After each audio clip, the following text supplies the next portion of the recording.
Hello everyone, नमस्कार।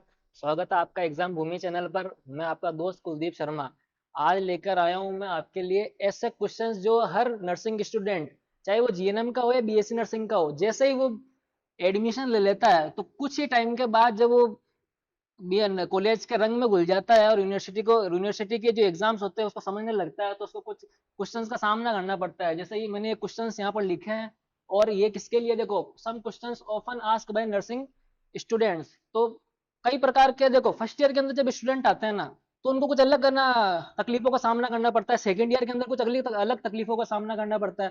Third year तक आते हैं तो कुछ अलग है। और उसके बाद में थर्ड ईयर तक आपको जो नहीं पता हो तो मैं बता देता हूँ कि यदि बीएससी नर्सिंग में बैग आ जाती है थर्ड ईयर तक, उसके बाद यदि बैग आ जाती है तो आपका एक साल पूरा खराब है, क्योंकि अगले साल आपका पूरा अगला एग्जाम लगेगा। जो बीच के जो 6 महीने का जो गैप होता है ना, एग्जाम, आपने एग्जाम दिया और री एग्जाम का जो 6 महीने गैप होता है वो यहाँ नहीं मिलता है।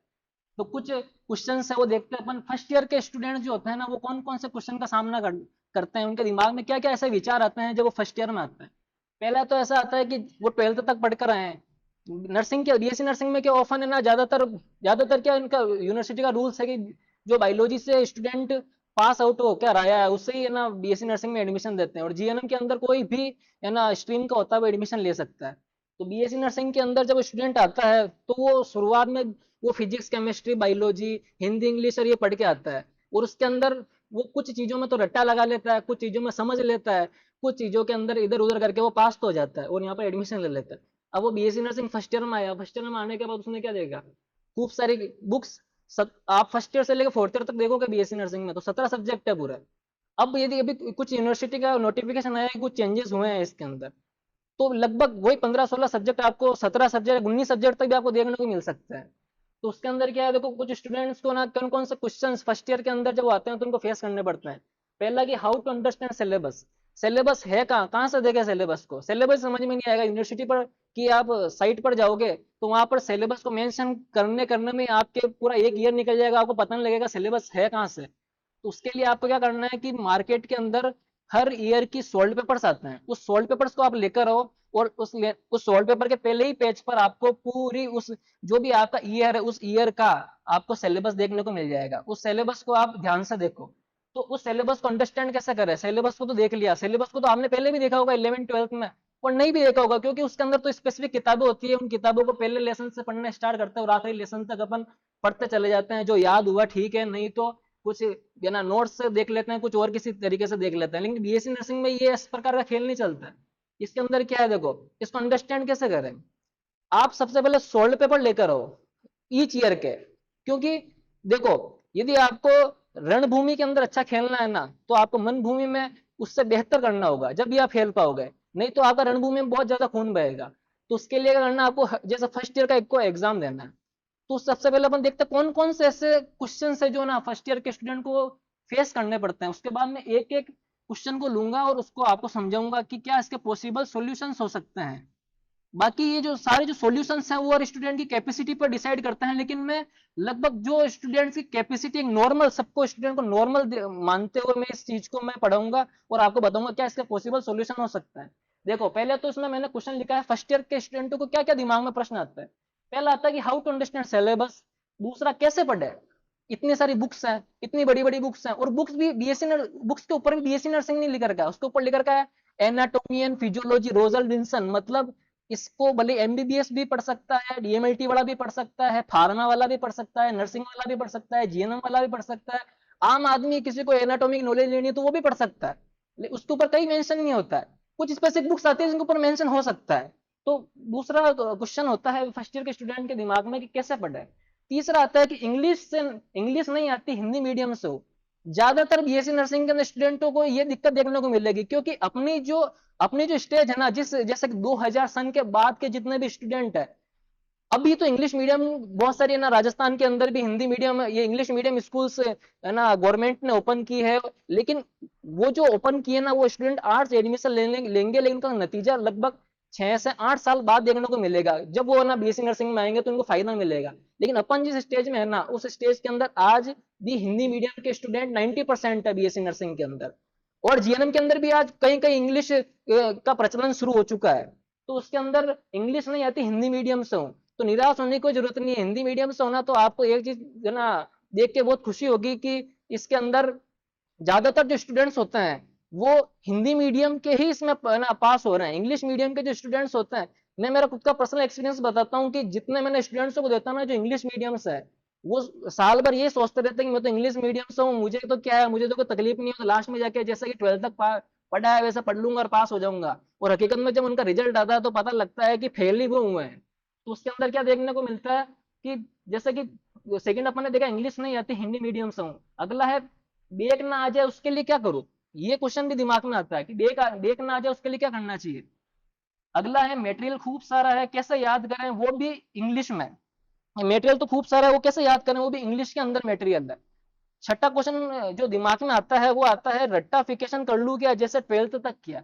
12th तक जैसे अपन ने रट रट के क्वेश्चंस को ना याद कर लिया, संजीव पासबुक से कर लिया चाहे एक्सीलेंट पासबुक से कर लिया, और एग्जाम के अंदर जैसा था वैसा के वैसा लिख के आ गए, तो उसके क्या वैसा यहाँ पर भी कर सकते हैं क्या नर्सिंग में। अगला क्वेश्चन आता है कि नोट्स कैसे बनना है। अब पढ़ना है, बुक्स तो खूब सारी है, मैंने आपको पहले अभी बताया कि जैसे कि बुक्स जो होती है ऑथर की है, वो कोई भी पढ़ सकता है उसको, लेकिन सिर्फ टारगेटेड स्ट्रेटेजी बना के कि मेरे को नर्सिंग को फर्स्ट ईयर के अंदर जिस प्रकार क्वेश्चन आते हैं उस टाइप का मैं कैसे मटेरियल कटिंग करके तैयार करूं जो सिर्फ उसी ईयर के लिए उस जो वो जो यूनिवर्सिटी है RUHS उसकी जो मांग है उसको फुलफिल कर दे। इस प्रकार का मटेरियल कैसे तैयार करूं, वो मटेरियल ही है नोट्स। अगला है सोल्ड पेपर से पढ़ा, सोल्ड पेपर से पढ़े या बुक्स से पढ़े, ये भी होता है। कोई कोई स्टूडेंट्स होते हैं जो सिर्फ सोल्ड पेपर लेकर आ जाते हैं और है ना वो सोचते हैं कि मैं तो BA कर रहा हूँ और है ना मैं तो बीकॉम कर रहा हूँ, तो ऐसा करता है मैं सोल्ड पेपर पढ़ ले लेते हैं यहाँ से, और जैसे वो राजा मनविक सीरीज आती है वैसे ही यहाँ पर है ना वो ये कि ये जो है ना थ्योरी है उनकी वो यहाँ पर अप्लाई करने की कोशिश करता है। लेकिन यहाँ पर ये ऐसी थ्योरी नहीं चलती कि सिर्फ सोल्ड पेपर पढ़ लें बुक्स नहीं पढ़े हैं, या फिर सिर्फ बुक्स पढ़ लें सोल्ड पेपर नहीं पढ़े, इन दोनों को पेच करना होगा, दोनों को पेच करके एक स्ट्रेटेजी बनानी पड़ती है। अगला है, अगला ये जो क्वेश्चन है ना ये वो उन लोगों के दिमाग में आता है जो कि इस सिलेबस को नहीं समझ पाते, और ये जो है ना first year second year third year fourth year in इस सबका जो जोल है ना उनके सामने एक ही बार के अंदर कोई बता देता है, या फिर वो खुद ही है ना अपने सीनियर से सुन सुन के ये चीजें सीख लेते हैं कि यार फर्स्ट ईयर में तो इतने सब्जेक्ट होते हैं, सेकंड ईयर में इतने सब्जेक्ट होते हैं, थर्ड ईयर में ऐसा होता है, फोर्थ ईयर में ऐसा होता है। ऐसा जब उसके दिमाग पे एकदम से लोड आता है ना तो वो हार जाता है, और सीधा एक ही चीज उसके दिमाग में आती है कि हमें तो सिर्फ डिग्री चाहिए, हमें कोई मतलब नहीं है, मैं तो सेल्फ प्रैक्टिस करूंगा। और दूसरा कारण से ये इसलिए भी क्वेश्चन आता है उनके दिमाग में क्योंकि उन्हें आसपास के अंदर खूब लोगों को देख लिया है जो कि ना ये प्राइवेट के अंदर प्रैक्टिस कर रहे हैं और अच्छा खासा पैसा कमा रहे हैं। लेकिन उनको ये जो समय अभी चल रहा है ना कोविड के बाद का, उनको एक बात है ना ध्यान रखनी चाहिए कि कोविड के बाद में जो है ना ये हमारी इंडस्ट्री है मेडिकल इंडस्ट्री, ये एक प्रकार की सनराइज इंडस्ट्री बन चुकी है। सनराइज इंडस्ट्री का मतलब होता है कि ऐसी इंडस्ट्री जो बहुत कम समय के अंदर बहुत ज्यादा ग्रोथ कर ले on the basis of money. तो ये जो और इससे सबसे ज्यादा टैक्स, जैसे कि गवर्नमेंट को टैक्स है ना पेट्रोल से सबसे ज्यादा मिलता है और भी चीजों से ना बहुत ज्यादा टैक्स कमाती है, लेकिन जो सबसे ज्यादा वो उनके ऊपर टैक्स की जो चोरी उनको दिख रही है गवर्नमेंट को, वो लगता है यहाँ दिख रही है उनको, इसलिए वो नए पे नए एक्ट लाए जा रहे हैं। और वो जो एक्ट है ना वो सरकारी कर्मचारियों के ऊपर लागू नहीं होंगे क्योंकि वो सरकार के वो तो कर्मचारी हैं, वो तो सरकार उनसे जैसे काम कराना चाहे करा लेगी। ये सारे एक्ट बनाएंगे प्राइवेट लोगों के ऊपर, और प्राइवेट लोगों के जब एक्ट बनेंगे ना तो जो उनके दिमाग में जिन लोगों के आता है कि मैं तो ये सेल्फ प्रैक्टिस कर लूंगा, जिन लोगों ने सेल्फ प्रैक्टिस कर ली उन्होंने कर ली, अब जो करना चाहेंगे ना सेल्फ प्रैक्टिस उनके लिए बहुत मुश्किल हो सकती है आने वाले समय में। सेल्फ प्रैक्टिस जो होती है ना वो आदमी अपने मन से नहीं करता है, वो समय करवाता है उससे। जब उसको कोई उसकी कोई जॉब नहीं लगती या फिर उसके पास कोई दूसरा चारा नहीं होता तो सेल्फ प्रैक्टिस की और अपने आप को मोड़ता है, या फिर उसके और भी कोई फैमिली कंडीशंस हो सकती है। तो सबसे और सेकंड ईयर के अंदर कुछ सवाल आते हैं तो अपन सवाल का थोड़ा थोड़ा आंसर भी देखते हुए चलते ताकि ज्यादा लंबी वीडियो ना बनेगी। तो पहले सिलेबस को कैसे अंडरस्टैंड करें, मैंने आपको बताई सॉल्व पेपर के आगे आगे आपको सिलेबस दिख जाएगा। अब उस सिलेबस से क्या करना है आपको, आपको सबसे पहले A4 साइज का जो ब्लैंक पेपर होता है उसको उसके ऊपर हर सब्जेक्ट का सिलेबस को लिख लेना है। अब लिखने के बाद क्या होगा, जैसे एनाटॉमी के मैं आपको एग्जांपल एनाटॉमी का देता हूँ और बाकी सबके ऊपर आप अप्लाई कर सकते हो। फर्स्ट ईयर के अंदर स्टूडेंट्स जो होते हैं ना उसको यदि अच्छा बेसिक बनाना है कि ऐसा बेसिक जिसके ऊपर कभी है ना आप उस बेसिक को भूलो नहीं और कोई भी लेवल का क्वेश्चन आए। देखो जब गुलेर होती है ना, गुलेर को जब आप लास्ट तक खींचते हो ना तो गुलेर को देखो आप जितना जब उसके ऊपर एकदम से कोई प्रेशर पड़ा तो प्रेशर पड़ने के बाद उसके दोनों तरफ रबड़ लग रखा होता है और पीछे तक वो गुलेर आती है। गुलेर आने के बाद क्योंकि वो गुलेर बिल्कुल टूट के क्यों नहीं गिर जाती, क्योंकि उसके ऊपर आधार रहता है, वो आधार उतना ही खींचा जा सकता है जितनी उसकी इलास्टिसिटी है। वो जो बेसिक है ना वो इलास्टिसिटी है। यदि आपका यहाँ दोनों तरफ से आधार कमजोर है ना तो जैसे ही आपके ऊपर प्रेशर आएगा ना आपके ना आधार टूट जाएगा। लेकिन आधार को मजबूत करने के लिए आपको फर्स्ट ईयर के अंदर क्या करना है, फर्स्ट क्या करना है, ज्यादा से ज्यादा चीजों को चित्रों के माध्यम से समझना है। चित्रों के माध्यम से आपने चीजों को समझ लिया ना, तो समझ लेना कि आपकी वो स्थायी मेमोरी के अंदर चला गया। चित्र ऐसी चीज है जिसको अपन लॉन्ग टाइम तक याद कर सकते हैं। मेटेरियल ऐसी चीज है कि आपने मेटेरियल एक बार पढ़ा, दो बार पढ़ा, वो मेटेरियल आप भूल जाओगे। और सेकंड बात, आपको क्या है, हमेशा ये सिर्फ बुक्स ही पढ़नी है। ये जो हम बीएससी नर्सिंग करते हैं ना, ये बीएससी नर्सिंग अप्लाइड है। ये हकीकत में ये कोई है ना मुगल काल नहीं चल रहा है ना दिल्ली सल्तनत चल रही है कि एक समय था जो अकबर था, नहीं, ये हकीकत है आज के टाइम में। आप लीवर पढ़ोगे ना, तो लीवर हकीकत में आदमी में होता है, लेकिन होता है और उसके साथ साथ वो वर्क करता है। और उसकी जो अपन रिपोर्ट्स आती है, किसी के ना सिरोसिस हो जाता है, कुछ भी हो जाता है, वो रिपोर्ट्स कराता है। जब उसके टेस्टिंग होती है तो रिपोर्ट्स आती है, रिपोर्ट्स पढ़ता है आदमी। स्टूडेंट स्टूडेंट है तो स्टूडेंट पढ़ेगा, डॉक्टर्स पढ़ते हैं तो डॉक्टर जब पढ़ता है ना, तो दिमाग में थॉट बनता है, एक विचार आता है कि इस तरह इसके बॉडी के अंदर जो लीवर है उसमें इस प्रकार की प्रॉब्लम हो रही है, और इस प्रकार से यहाँ पर रुकावट आ रही है, इसकी वजह से ये डिजीज इसके अंदर पैदा हो रही है। उसके दिमाग में पिक्चर बनती है। आपको उसके ऊपर टारगेट करना है कि एक्चुअली हमें ये जो बीएससी नर्सिंग करेंगे अपन, करने का फायदा क्या है। फायदा यही है कि अपन को दिमाग में पिक्चर बनानी, एक थॉट बनाना है कि किसी भी डिजीज को आपने समझा, कोई आया आपके पास, आपको बोला कि मेरा पेट दर्द हो रहा है, यहाँ से दर्द हो रहा है, यहाँ से दर्द हो रहा है, तो आपको उस लोकेशन को देखते हुए आपको अंदर की पूरी बॉडी के अंदर की पिक्चर पता लग जानी चाहिए। वही तो है एक मेडिकल स्टूडेंट। आम व्यक्ति और मेडिकल व्यक्ति में फर्क क्या है, यही फर्क है कि वो बॉडी के अंदर की चीज देख सकता है, बिना किसी ऐसे इंस्ट्रूमेंट के, बिना किसी साइंटिफिक इंस्ट्रूमेंट के अंदर की चीज दे सकता है, वो है मेडिकल का स्टूडेंट। तो उसके अंदर देखिए, पहला तो देखो ये अंडरस्टैंड वाला A4 साइज के ऊपर आपने सारा सिलेबस लिखा। लिखने के बाद क्या करना है आपको, जैसे एनाटॉमी का मैं एग्जांपल दे रहा था। अब एनाटॉमी में क्या है कि आपको सबसे पहले ना बॉडी का चित्र बनाना है। आप ना प्रिंट निकलवा लो, क्योंकि देखो आप अपने हाथ से बनाओगे ना, उसके अंदर तकलीफ क्या आती है, हाथ से बनाते हैं ना तो अपने वो जो चित्र होता है ना, वो अपनी स्थायी मेमोरी के अंदर नहीं जा पाता। आपको अट्रैक्टिव अट्रैक्टिव आपको पिक्चर बनानी है। अट्रैक्टिव पिक्चर होगी ना आपकी, तो आपकी स्थायी मेमोरी में चली जाएगी। जब स्थायी मेमोरी के अंदर जाने के बाद क्या होगा कि आपको ये, जैसे एनाटॉमी का सिलेबस में आपके दे रखा है कि डाइजेस्टिव सिस्टम दे रखा है आपके ना, और भी जैसा कि सर्कुलेटरी सिस्टम दे रखा है, अलग अलग टाइप के सिस्टम दे रखे, स्केलेटल सिस्टम दे रखा है। तो आपको क्या करना है, सबसे पहले वो है ना हेड से स्टार्ट करना है कि सर के ऊपर से स्टार्ट किया कि ये वाला कौन सा सिस्टम है, ये वाला कौन सा सिस्टम है। फिर तीन तीन चार प्रकार के आपने ना प्रिंट निकलवा लिए। पहला प्रिंट निकलवा लिया कि जिसके अंदर बिल्कुल स्किन है बॉडी के ऊपर, दूसरा ऐसा जिसके अंदर स्केलेटल दिख रहा है, तीसरा जिसमें सिर्फ मसल्स दिख रही है। ऐसे आपको अलग अलग चित्र बनाने हैं, और उस वो जो सिलेबस के पॉइंट है ना, उन पॉइंट को उस चित्र के पास रख देना ले जाकर। कैसे कि जैसे कि आपने मसल से रिलेटेड टॉपिक पढ़ रहे हो, तो मसल्स वाला जो प्रिंट है ना, उसके ऊपर से आप एक पेन का निशान करो और उसके ऊपर लिख दो ये मसल्स है। ऐसे हर टॉपिक, जो टॉपिक है ना, वो टॉपिक आपके कहाँ है, आपके सोल्ड पे, आप A4 साइज के पेपर पे लेकर के, उस पेपर से लेकर आपको एक रियलिस्टिक दुनिया के अंदर उसको लेके आना है, उस सारे टॉपिक्स को, ताकि उस टॉपिक्स को अपन समझ सके कि ये जो टॉपिक्स है ना, ये ऐसे ही नहीं दे रखे हैं। ये देखो, ये नहीं मेरी बॉडी, और बॉडी से एडी से लेकर चोटी तक देखते हैं ना, तो ये सारे टॉपिक कनेक्ट कर रहे हैं अपनी बॉडी से। ये अपन को ये समझने का तरीका कि कैसे अंडरस्टैंड करें। अगला है कैसे पढ़े। दूसरा है कैसे पढ़े, कि बहुत सारे सब्जेक्ट है, ये कम से कम अब 17 सब्जेक्ट तो अपन को पूरे नर्सिंग में देखने को मिलेंगे। फर्स्ट ईयर के अंदर आपको मिलेंगे 6 से 5 सब्जेक्ट। जैसे कि पहले जो जो मतलब इसका यूनिवर्सिटी के अंदर 5 सब्जेक्ट आते थे। अभी तो कुछ है ना अलग हुआ होगा। तो उसके अंदर क्या है कि जैसे कैसे पढ़ना है उनको, उनको पढ़ना ऐसा है कि सबसे पहले आपको ये देखना है कौन कौन सा सिलेबस में कौन कौन सा टॉपिक है। उस टॉपिक को आपको बुक से उठाना है, बुक से उठाकर आपको सुपरफिशियल रीडिंग कर लेनी है उसकी। सुपरफिशियल रीडिंग करने के बाद आपको देखना है कि आपके दिमाग में क्या चित्र बना, क्या कोई पिक्चर बनी गया। पिक्चर बनी है तो आपने फर्स्ट रीडिंग जो है आपकी वो कारगर है। यदि रीडिंग आपकी कोई पिक्चर ही नहीं बनी, आपने ऐसा कैसा पढ़ लिया और आपको सिर्फ वर्ड्स दिख रहा है दिमाग के अंदर, तो आपका आपने उसको सही तरह से पढ़ा ही नहीं। तो कैसे पढ़े उसको, ये तरीका है। अगला, इंग्लिश नहीं आती हिंदी मीडियम से। मैंने क्या बोला, 90% स्टूडेंट ऐसे हैं जिनको इंग्लिश नहीं आती, वो हिंदी मीडियम से हैं। लेकिन तो क्या बीएससी नर्सिंग वो छोड़ देंगे? मैंने क्या बोला, वही लोग अच्छे से बीएससी नर्सिंग कर पाए हैं, और वही लोग नोट सेट का क्लियर करके एम्स ऑफिसर भी बने हैं, जिनको एक समय के अंदर इंग्लिश जो अच्छे से नहीं आती थी, वो हिंदी मीडियम के थे, लेकिन उनको अपने आप को ऐसा ढाला उन्होंने कि उन्होंने बीएससी, देखो जो स्टूडेंट इंग्लिश सीख रखा है ना, वो एक प्रकार से कॉमन सीख रखा है कि हर फील्ड के लिए वो जैसे इंग्लिश के अंदर एक्सप्रेस करना चाहेगा थोड़ा को तो कर लेगा। लेकिन जो हिंदी मीडियम का स्टूडेंट होता है ना, अपना आपकी मेंटेलिटी उसी प्रकार की बना देता है जिस प्रकार की मांग नर्सिंग फील्ड की है, जिस प्रकार की मांग गवर्नमेंट की है। उस टाइप से अपने दिमाग को डाइवर्ट जब वो कर देता है ना, तो उसका जो हर पहलू होता है ना, उसका हर एक नोट्स और हर एक लाइन और हर एक जो इंग्लिश के अंदर किसी चीज को ट्रांसलेट कर रहा है, वो तो नर्सिंग फील्ड की ओर ले जाती है उसको। तो इंग्लिश नहीं आती हिंदी मीडियम से हूँ, तो इसके अंदर आपको क्या करना है कि कुछ पर्टिकुलर टॉपिक्स होते हैं इंग्लिश के। देखो सबसे पहले आपको इंग्लिश का ऐसे देसी जुगाड़ के टाइप आपको इंग्लिश सीखनी है।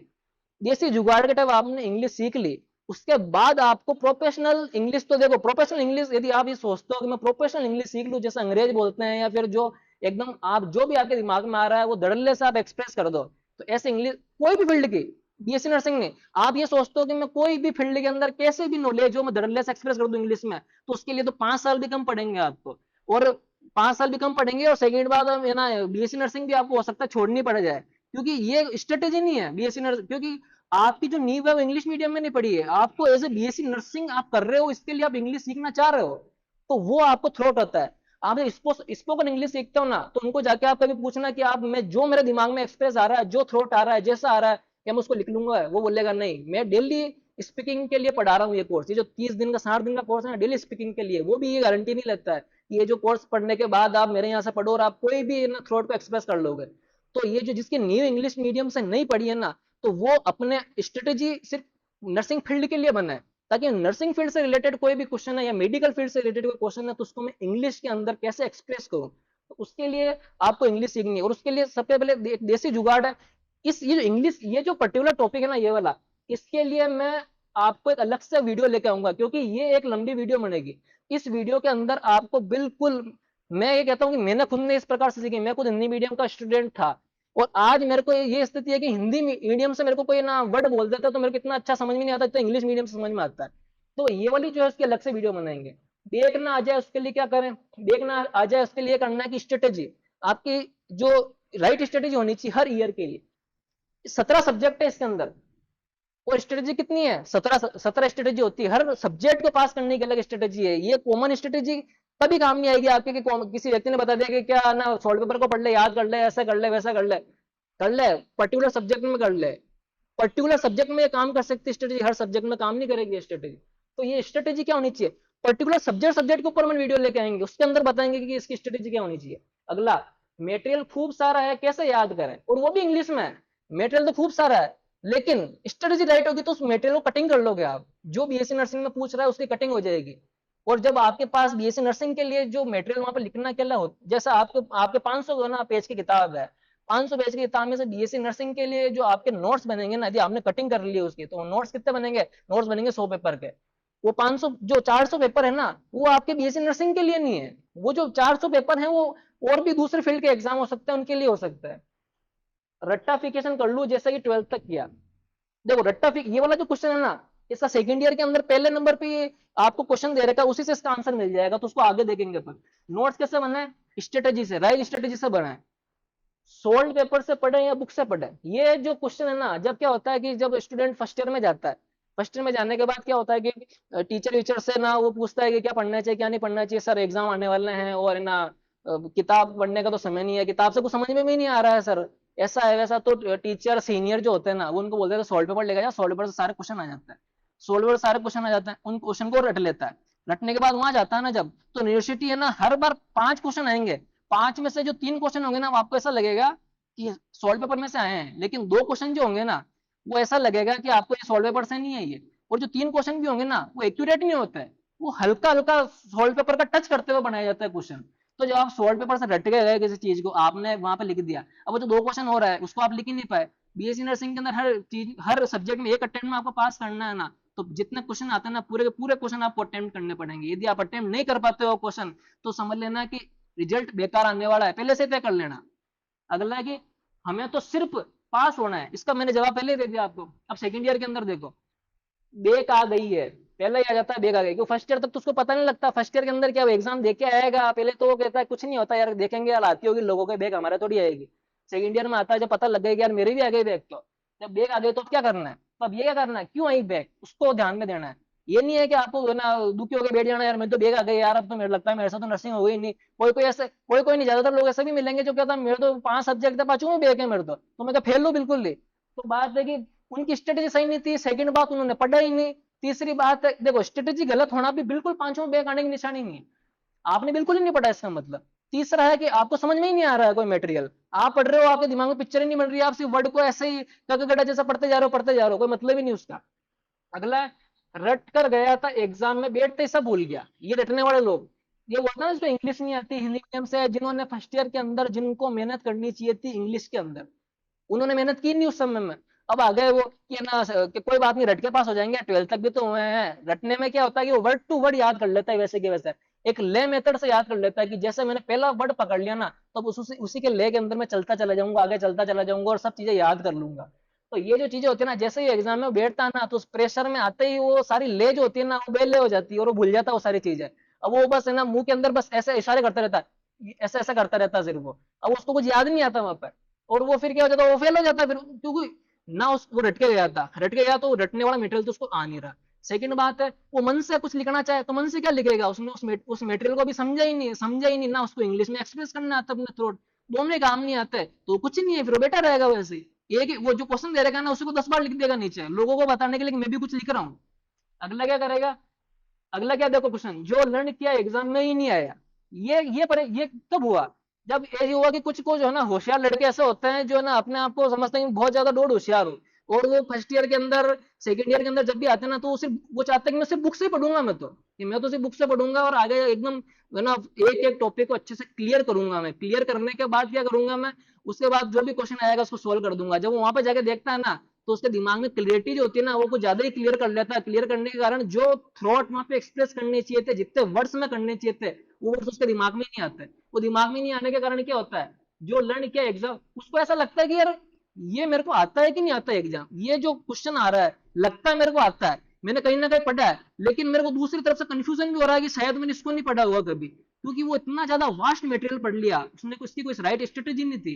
उसने उस सब्जेक्ट को एमबीबीएस लेवल से पढ़ लिया, पीजी लेवल से पढ़ लिया उसने, तो उसको क्या होगा, उसको लगता है जो मैंने पढ़ा ना वो आया ही नहीं, क्योंकि उसने उस तरीके से अपने आप को ढाला ही नहीं जिस प्रकार से आरयूएचएस क्वेश्चन पूछती है। अगला, क्वेश्चन ही समझ नहीं आ रहा था एग्जाम में। ये भी खूब लोगों के साथ होता है कि वहां पे गए, वहां पे जाने के बाद वो क्या पूछ रहा है पता नहीं लग रहा है, कि ये ना सेंट्रल नर्वस सिस्टम का क्वेश्चन है, उसके अंदर उसमें वो क्या करते हैं कि एक सिस्टम के अंदर से जो टाइप्स होते हैं ना, उस टाइप के भी सब टाइप होते हैं, वहां से क्वेश्चन उठा के दे देते हैं। अब वो स्टूडेंट जो होता है ना, ऊपर ना सिर्फ सेंट्रल नर्वस सिस्टम पढ़ के चला जाता है, ज्यादा ज्यादा उसका टाइप पढ़ के चला जाता है। अब वहां जाने के बाद क्या होता है कि वो देखता है यार कि ये इसके अंदर हल्का हल्का सा वर्ड्स का मुझे ना ऐसा लग तो रहा है कि ये ना सेंट्रल नर्वस सिस्टम से है, लेकिन ये पूरा वर्ड पढ़ने के बाद मुझे पता ही नहीं लग रहा कि किस सिस्टम से है। तो ये तकलीफ उनके लिए आती है जिनकी राइट स्ट्रेटेजी नहीं होती। अगला, सेकेंड ईयर पढ़ू या फर्स्ट ईयर, जिनके बैक आ गई, जिनके बैक आ गई, अब वो क्या करे, अब वो फर्स्ट ईयर का पढ़े सेकेंड ईयर का पढ़े। तो ऐसे जो लोग है ना, फर्स्ट ईयर पे जब आप किसी में बैक आ जाती है तो आपको 6 महीने वक्त मिलता है, यदि आप पास कर सकते हैं ना तो उसे 6 महीने में कर लो, यदि उसमें नहीं कर पाए ना, तो समझ लो आपकी जो गाड़ी है ना वो लगातार डूबती चली जाएगी, वो ढलान में आपकी गाड़ी, समझ लो। अगला है कि एग्जाम में टाइम मैनेजमेंट कहीं नहीं कर पाया था, मेटेरियल लर्न था, आता तो था, लेकिन उसको टाइम मैनेजमेंट नहीं कर पाया। क्यों नहीं कर पाया टाइम मैनेजमेंट, क्योंकि उसको जो मटेरियल याद था ना, वो अच्छी तरह से याद नहीं था, कंठस्थ याद नहीं था उसको, उसको हल्का हल्का हल्का याद था, तो वो आराम से सोच सोच के लिख रहा था उस मटेरियल को। अब इस चीज से यदि आपको मुक्ति पानी है ना, उसका एक ही तरीका है, टेस्ट सीरीज। आप जैसा आरयूएचएस पूछ रही है उसी पैटर्न के ऊपर जो सॉल्व पेपर्स होते हैं, आप किसी भी अपने टीचर को बोल सकते हो, सीनियर को बोल सकते हो कि जो लास्ट ईयर में जितने भी हमारे क्वेश्चंस आए ना, उन क्वेश्चंस को क्या करना है आपको, कि जैसे कि 2013 से क्वेश्चन उठा लिया, 14 से क्वेश्चन उठा, ऐसे करके जैसा पैटर्न आरयूएचएस पूछती है वैसे वैसे पैटर्न में तैयार कर दिया और आपसे उन्हीं 3 घंटों के अंदर उसको लिखवाए। ऐसा आप बार बार करोगे, लगभग एग्जाम से पहले आप 20 टेस्ट दे दोगे ना, तो आपकी ये प्रॉब्लम तो सोल्व हो जाएगी। थर्ड ईयर में आ जाता है स्टूडेंट, तो थर्ड ईयर में क्या होता है, देखो फर्स्ट ईयर सेकंड ईयर में बेक बेक तो आ गई उसको, फर्स्ट ईयर में भी आ गई, सेकंड ईयर में भी आ गई। अब उसको क्या लगता है कि नर्सिंग छोड़ दूं क्या। अब ये जो चीज है ना कि नर्सिंग छोड़ दूं क्या मैं, तो ये उन लोगों के दिमाग में आता है जिन्होंने इन चीजों के ऊपर कभी गौर ही नहीं किया, इन चीजों को उन्होंने कभी देखा ही नहीं। अब वो थर्ड ईयर के अंदर आने के बाद इतने परेशान हो जाते हैं ना कि यार 5 सब्जेक्ट इधर हो गए, 5 सब्जेक्ट इधर हो गए, अब क्या ऐसे निकालो, थर्ड ईयर तो अलग है, अभी 3 सब्जेक्ट इसके तो अलग पड़े हैं, अब क्या करना चाहिए। तो उसके लिए क्या है, फर्स्ट ईयर सेकंड ईयर, अब इसको लगता है कि थर्ड ईयर का बोझ अलग से आ गया। अब बोझ अलग से क्यों आया, इन कारणों से आया बोझ अलग से, ये जो कारण थे उनको उन्होंने फर्स्ट ईयर में उसको किसी ने गाइड ही नहीं किया। गाइडेंस का अभाव है इस फील्ड के अंदर, सबसे ज्यादा गाइडेंस का अभाव है, मिस गाइड करने वाले ज्यादा है। आप किसी भी सीनियर से जाकर पढ़ोगे, ज्यादातर क्या इसमें बेकार जाती है बच्चों के, तो वो जाता जाता आराम से कहीं पर बैठा बैठा, कहीं ना पट्टी पे बैठा है, और आपको फिर वो ज्ञान देगा कि अरे यार इसके अंदर कुछ नहीं होता है, ये तो कभी ना कभी तो निकलेगी, दिए जो। ऐसे ऐसे ज्ञान देने वाले पे खूब लोग हैं, या देते रहो, कभी ना कभी निकलेगी। मेरे खुद के ना 10 बार है ना बैक आ चुकी है, वो ऐसे ऐसे अलग अलग टाइप के आपको ज्ञान देगा। नहीं, ऐसे लोगों से सख्त बच के रहना। उन लोगों के पास जाना है जिनके पास राइट स्ट्रेटजी पे काम किया उन्होंने, ऐसे लोगों के पास आपको जाना है। तो ये जो थर्ड ईयर को बोझ लग रही है ना, तो आपको सही स्ट्रेटजी से ही ये निकल सकती है। और अब आपको लग रही है तो आपको एक्स्ट्रा मेहनत करनी पड़ेगी। यहाँ पर आपने जो मेहनत की, यहाँ पे जो आपने मेहनत की, वो आपको एक्स्ट्रा मेहनत करनी पड़ेगी। और आपकी मेहनत कभी भी असफल नहीं जाएगी, क्योंकि ध्यान रखना, कर्म में आपके अगर सच्चाई है तो कर्म कहां तक निष्फल होगा, कर्म आज नहीं तो कल जरूर होगा। अगला देखो, ये जो थर्ड ईयर के जो स्टूडेंट होते हैं उनके दिमाग में कुछ अलग ही, जो कुछ तूफानी स्टूडेंट होते हैं उनके दिमाग में कुछ अलग आता है। क्या आता है देखो, नोट सेट की कोचिंग कर लेता हूँ, नॉलेज आ जाएगी, और नॉलेज आने आ जाएगी तो क्या हो जाएगा, मेरी सारी देख निकल जाएगी, और वहां जाके मैं नोट सेट की कोचिंग करने के बाद नोट सेट वाले मेरे को ऐसा अमृत पिलाएंगे, वो अमृत पीने के बाद मेरी जबरदस्त इंग्लिश हो जाएगी, और इंग्लिश होने के बाद ऐसी मैं एकदम जबरदस्त इंग्लिश बोलूंगा और इंग्लिश लिखूंगा यहाँ पे कि मेरे सारे बैग निकल जाएगी। ये स्टूडेंट की ये जो धारणा है ना, ये सबसे गलत धारणा है। अरे कि उसको तो यही नहीं आया, अभी तो उसको यही नहीं आता कि इंग्लिश हिंदी में क्या लफड़ा है। देखो, इंग्लिश हिंदी का आपको एक खेल बताता हूँ, मेरे सामने का एक ना प्रत्यक्ष वाक्य बताता हूँ। एक मेरा ना जानने वाला एक स्टूडेंट है, उसके साथ क्या हुआ देखो। वो क्या, लुढ़कते लुढ़कते पास तो हो गया, first year second year third year, ऐसा ना मतलब बार बार में एग्जाम दिया, बार बार में एग्जाम दिया, लेकिन वो इन चीजों को भी समझा ही नहीं कि कैसे पढ़ना चाहिए, कैसे नहीं पढ़ना चाहिए। अब वो नोट सेट का एग्जाम की तैयारी कर रहा था। एक दिन मैं उसके पास बैठा था, तो उसको मैंने देखा कि वो पहले ही क्वेश्चन, उस बुक का उसका पहला ही क्वेश्चन था, वो पहला क्वेश्चन पढ़ रहा था उसको। तो उस क्वेश्चन के अंदर क्या दे रखा था, उस क्वेश्चन के अंदर दे रखा था कि, मैं पहले उसका सही अर्थ समझाता हूँ, फिर आपको बताऊंगा कि उसने क्या गलत अर्थ निकाला, किस कारण से गलत निकाला। इंग्लिश नहीं आने के अभाव में उसने ये गलत ना अर्थ निकाला। उसमें देखा था कि एक जो नर्स, एक जो बॉडी है ना, लाश किसी रूम के अंदर अंदर है, उसका वो जो लाश है उसका नाम महेश है, था। अब तो क्योंकि अब तो उसकी डेथ हो गई, डेथ होने के बाद अपने फील्ड में बॉडी कहते हैं उसको। तो अब देखो, उसके अंदर क्या होता कि, है ना, रूम के अंदर बॉडी थी उसकी, और गेट बंद था और खिड़की भी बंद थी। तो उसके जो परिजन थे वो बाहर बैठे थे। तो उन्होंने बोला कि मेरे जो परिजन है उसकी बॉडी अंदर है, और ये रूम पूरा अंदर से पैक है, क्या हम इसको हल्का सा हम इसकी खिड़की है ना खोल सकते हैं क्या। ये क्वेश्चन पूछने का उनका जो एग्जाम पूछने का जो क्वेश्चन का अर्थ था ये। लेकिन जिसको इंग्लिश नहीं आती थी ना, उसने इसका क्या अर्थ निकाला, उसने अर्थ निकाला कि महेश ने बोला नर्स से कि क्या मैं अंदर से खिड़की खोल लूं क्या। अब उसको क्यों ऐसा अर्थ निकाला, क्योंकि वो जो क्वेश्चन था ना, उस क्वेश्चन में से उसने दो तीन वर्ड पढ़ लिए, एक महेश पढ़ लिया, एक नर्स पढ़ लिया, एक है ना खिड़की पढ़ ली जो खुली है या खोलनी है उसको अंदर की तरह से, ये तीन वर्ड पढ़ ली और हमने मनगढ़ंत कहानी बना ली। अब उसको उसने इतना सा भी दिमाग नहीं लगाया कि महेश तो मर चुका है, वो नर्स से कैसे बोलेगा कि अंदर से ना खिड़की है ना, मतलब मैं खोल लूं क्या है, बंद कर लूं क्या, क्योंकि वो समझ ही नहीं पाया उस चीज को। ये चीजें उसकी कभी मजबूत रही नहीं, तो आगे जाकर वो मात ही मात खाया, और बेइज्जती का सामना उसको करना पड़ेगा नहीं तो कल।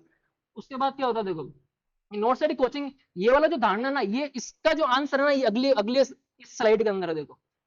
इसके अंदर क्या होता, थर्ड ईयर तक आपके बैग आ गई, बैग आने के बाद क्या होता है, साल खराब हो गया। यहाँ पे बैग आ जाती है ना थर्ड ईयर में, तो फिर साल खराब होता है, क्योंकि अगली बार एग्जाम लगता आता है, वो भी तब जब आपके पीछे का सब क्लियर हो।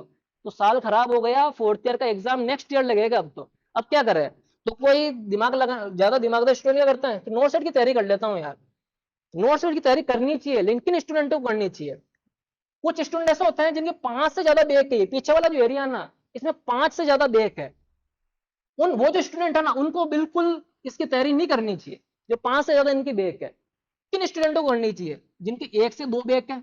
एक साल खराब हो गया तो एक साल घर पे बैठे बैठे क्या करेंगे, 1 से 2 बैक है। लेकिन किन में बैक है, उन सब्जेक्ट में बैक है जो थ्योरेटिकल सब्जेक्ट हैं, जिनको सिर्फ याद करने मात्र से उनको पास किया जा सकता है। यदि ऐसे कुछ है ना आपके है ना सब्जेक्ट है जिनको याद करने मात्र से नहीं, जिनको अंडरस्टैंडिंग चाहिए अच्छी, वो जो ना पर्टिकुलर सब्जेक्ट होते हैं ना, उनमें यदि आपके बैक है, तो आप ये रिस्क मत लेना नोट सेट कोचिंग वाला, क्योंकि ना यहाँ आपको कुछ समझ में आएगा। आप ये सोच के जाओगे कि मेरे को ये नोट सेट वाले इतना बढ़िया अमृत पिलाएंगे कि मैं सब कुछ सीख जाऊंगा, और ये सब कुछ, ये जो है ना ऐसी इंग्लिश बोलूंगा यहाँ पे आके और ये सब कुछ निकाल दूंगा, ये बहुत गलत फहमी है आपकी। यदि आपको करनी है तो 1 से 2 सब्जेक्ट में आपके बैक है, और थ्योरेटिकल सब्जेक्ट है, वो थ्योरेटिकल सब्जेक्ट जैसा साइकोलॉजी हो गया, सोशियोलॉजी हो गया, ऐसा सब्जेक्ट है। कुछ लोग ऐसे दिमाग लगाते हैं, एक साल खराब हो गया मेरा तो क्या करे यार, प्राइवेट प्रैक्टिस कर लेता हूँ, ठीक है प्राइवेट प्रैक्टिस कर लेते हैं, तो हॉस्पिटल ज्वाइन कर लेता हूँ, ऐसा करता हूँ। यदि आपकी कुछ, आप यदि इसके लिए पैसा, इसके लिए ना हॉस्पिटल ज्वाइन कर रहे हो कि पैसा कमाता हूं मैं, तो ये नर्सिंग नर्सिंग तो होती रहेगी, कभी ना कभी तो, ये क्या लिखा एग्जाम कभी ना कभी तो निकल ही जाएगा, आज नहीं तो कल निकलेगा, देते रहेंगे, कभी ना कभी तो एग्जाम निकल ही जाएगा, अभी तो मैं पैसा कमाता हूँ। तो ये जो चीज है ना, ये उसको करनी चाहिए जिसके हकीकत में, जिसको आर्थिक रूप से वो कमजोर है और उसको जरूरत है पैसे की, उन व्यक्तियों को करनी चाहिए। ना कि अपने ऐश मौज करना है मेरे को, तो मैं पैसा कमा देता हूँ और ये नर्सिंग नर्सिंग तो ठीक ही होती रहेगी। यदि आप उन्हीं लोगों को ये करना चाहिए काम जो हॉस्पिटल ज्वाइन करने के बाद भी 4 घंटे घर पे स्टडी कर सकते हैं। ऐसे लोग जो 4 घंटे निकाल सकते हैं, बिल्कुल आप जॉब में हो, प्राइवेट जॉब में कर रहे हो, उसके बाद भी आप 4 घंटे निकाल सकते हो, तो बिल्कुल आप प्राइवेट प्रैक्टिस कीजिए। नहीं तो क्या होगा कि आप प्राइवेट प्रैक्टिस के चक्कर में फंस गए और आपने ये 4 घंटे भी नहीं निकाले और सिर्फ प्राइवेट प्रैक्टिस में रह गए ना, तो ऐसा होगा आपके साथ कि ये जो पीछे जैसे जैसे समय बीतेगा ना, तो आपका जो ये इसके अंदर जो आपने जो भी माता पच्ची की कभी भी की हो, चाहे आपने चाहे उसकी एग्जाम निकला हो ना निकला हो, लेकिन उस मटेरियल को आपने एक बार तो पढ़ा होगा ना, वो भी सब भूल जाओगे, वो भी कुछ आपको याद नहीं रहेगा। और क्या होगा, ये सारी चीजें आपके ना, ये जो यहाँ तक जो पहुंचा हुआ व्यक्ति होता है ना, इसको यहाँ तक आने के लिए उसमें क्या चाहिए, साहस चाहिए बहुत ज्यादा। क्योंकि ये जो फोर्थ ईयर तक जो पहुंच गया और वो फर्स्ट ईयर की स्ट्रेटेजी, वो सोचता है कि यार अब समय नहीं रहा मेरे पास, ये जो इसने सोच लिया और वो उससे प्राइवेट प्रैक्टिस में लग गया, तो समझ लेना आपकी आरएचएस से कभी भी डिग्री आपके नाम की बनने वाली नहीं है। और आप आज नहीं तो कल प्राइवेट प्रैक्टिस के चक्कर में रहोगे और कभी जोड़ा छाप के चक्कर के अंदर आप पुलिस से फंसोगे। धन्यवाद, मैं आपके लिए वीडियो लेकर आया था। कुछ स्टूडेंट्स ऐसे होते हैं जिनको ये क्वेश्चंस पूछे जाते हैं, तो ये वो क्वेश्चंस हैं। और इनके अंदर देखो, ये जितना भी क्वेश्चंस है ना इसके अंदर, अब उन क्वेश्चन के अंदर कुछ ऐसा जैसा कि इंग्लिश नहीं आती है और ना खूब सारा मटेरियल है, और ना इसके अंदर देखो ना, जैसे कि सॉल्व पेपर से पढ़ूं या बुक से पढ़ूं, नोट्स कैसे बनाऊं, इसकी पर्टिकुलर वीडियो लेके आएंगे, क्योंकि ऐसा समझ में नहीं आएगा आपको। आपको पर्टिकुलर वीडियो लानी पड़ेगी, उसके बाद ही आपको समझ में आ पाएगा। तो ठीक है, धन्यवाद आपका। आप इस चैनल को सब्सक्राइब करें और कमेंट करें यदि आपके दिमाग में ऐसे कोई टॉपिक्स हैं जो कि आप चाहते हो कि इसके ऊपर वीडियो बनाए, क्योंकि ये तो हम हमारी तरफ से वीडियो बना रहे हैं, ये सीरीज हमारी तरफ से लेके आ रहे हैं। आप चाहते हो कि आपके क्या माइंड में क्वेश्चंस है, उसके क्या पॉसिबल सॉल्यूशंस हो सकते हैं, वो सॉल्यूशन चाहते हो तो आप कमेंट करो वीडियो के नीचे और सब्सक्राइब करो और लाइक करो। धन्यवाद।